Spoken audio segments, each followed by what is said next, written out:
You've probably heard the idea that as the world gets more and more connected, democracy just sort of happens, that it's the inevitable result. But is it really that simple?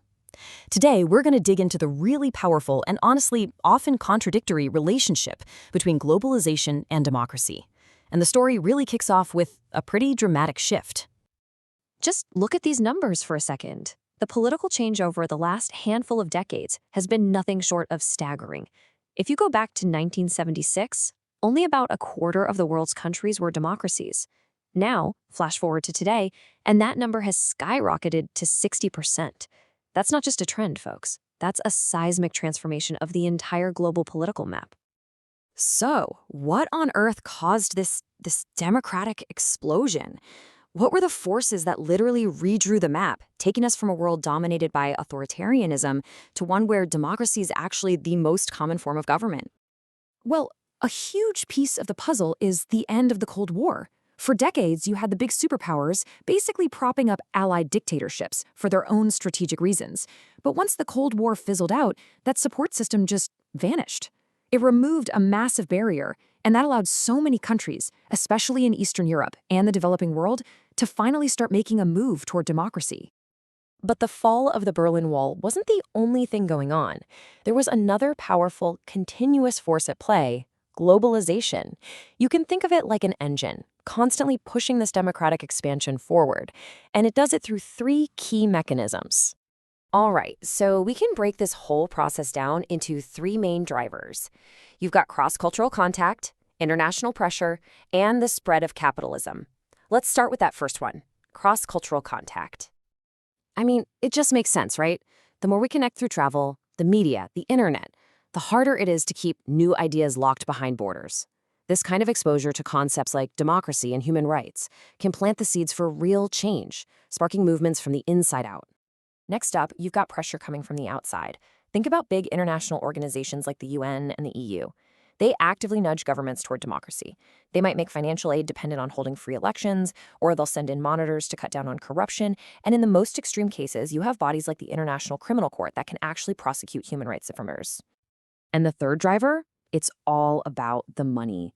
Global capitalism thrives on predictability, and democratic states are generally seen as much more stable places to do business. That stability attracts international trade and investment, which creates a really powerful economic reason for countries to open up their political systems too.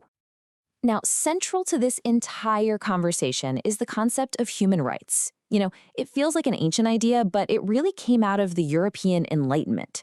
It's this core belief that every single person has certain rights just for being human. That's it. This idea was officially written down for the whole world in the UN's Universal Declaration back in 1948, and it's become a cornerstone of what we call liberal democracy.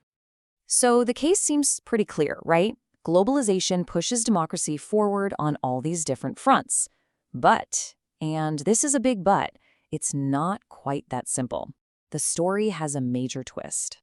Because, as it turns out, there are some pretty big exceptions to this rule. We've seen nations become deeply integrated into the global system while holding on tight to authoritarian rule. And that really challenges the whole idea that one thing inevitably leads to the other. Just think about major global players like China, Vietnam, or Saudi Arabia. They are deeply, deeply embedded in the world economy. They're subject to all the same globalizing forces we've been talking about. And yet, they've maintained non-democratic systems.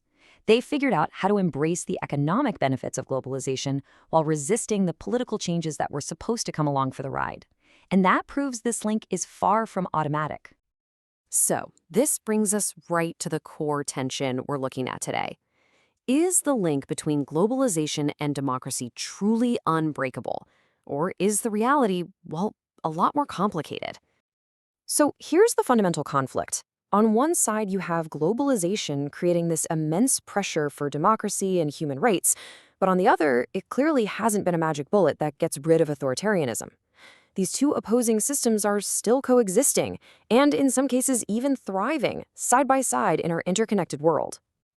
And all of this leaves us with a final, really powerful question to chew on. Is our globalized world on some slow, inevitable march toward democracy for everyone?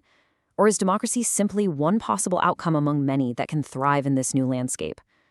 As we've seen, the evidence points in both directions. which leaves the future of global politics as a very, very open question.